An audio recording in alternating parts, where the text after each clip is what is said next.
When Thomas puffed along his branch line, he always looked forward to something special. The sight of the river.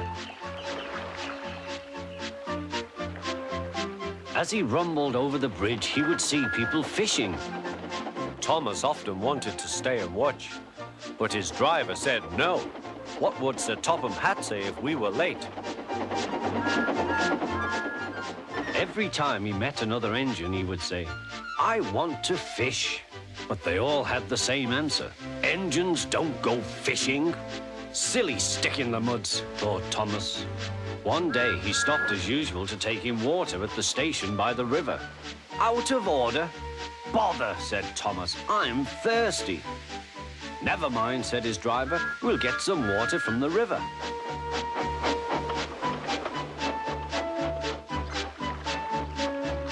They found a bucket and some rope and went to the bridge.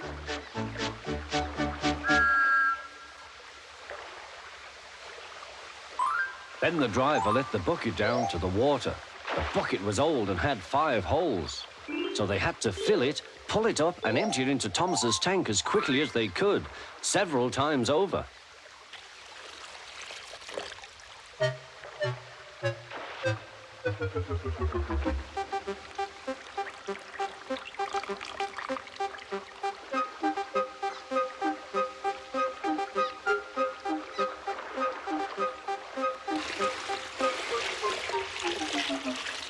They finished at last.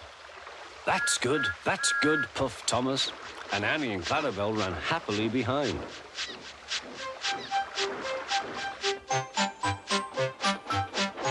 Suddenly, Thomas began to feel a pain in his boiler.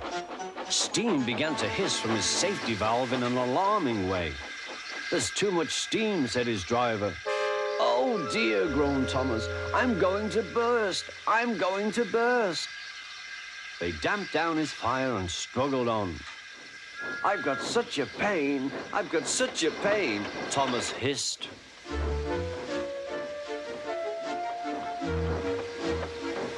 They stopped just outside the last station, uncoupled Annie and Clarabel, and ran Thomas, who was still hissing fit to burst, on a siding right out of the way.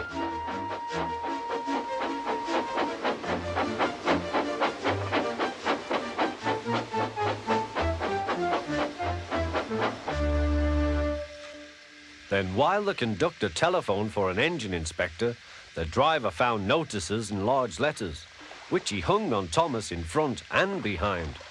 "Danger, keep away." Soon the inspector and Sir Topham Hatt arrived. "Cheer up, Thomas," they said, "we'll soon put you right." The driver told them what had happened. "So the feed pipe is blocked," said the inspector. "I'll just look in the tanks." He climbed up and peered in. Then he came down. "Excuse me, sir, please look in the tank and tell me what you see." "Certainly, Inspector," replied Sir Topham Hatt. He clambered up, looked in, and nearly fell off in surprise. "Inspector," he whispered, "can you see fish?" "Gracious goodness me, how did the fish get there, driver?" "We must have fished them from the river with our bucket," replied Thomas's driver. "Well, Thomas, so you and your driver have been fishing, but fish don't suit you. We must get them out."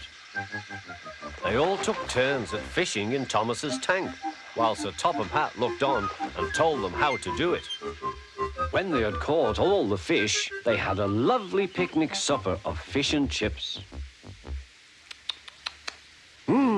That was good," said Sir Topham Hatt. "But fish don't suit you, Thomas, so you mustn't do it again." "No, sir, I won't," said Thomas sadly. "Engines don't go fishing. It's too uncomfortable."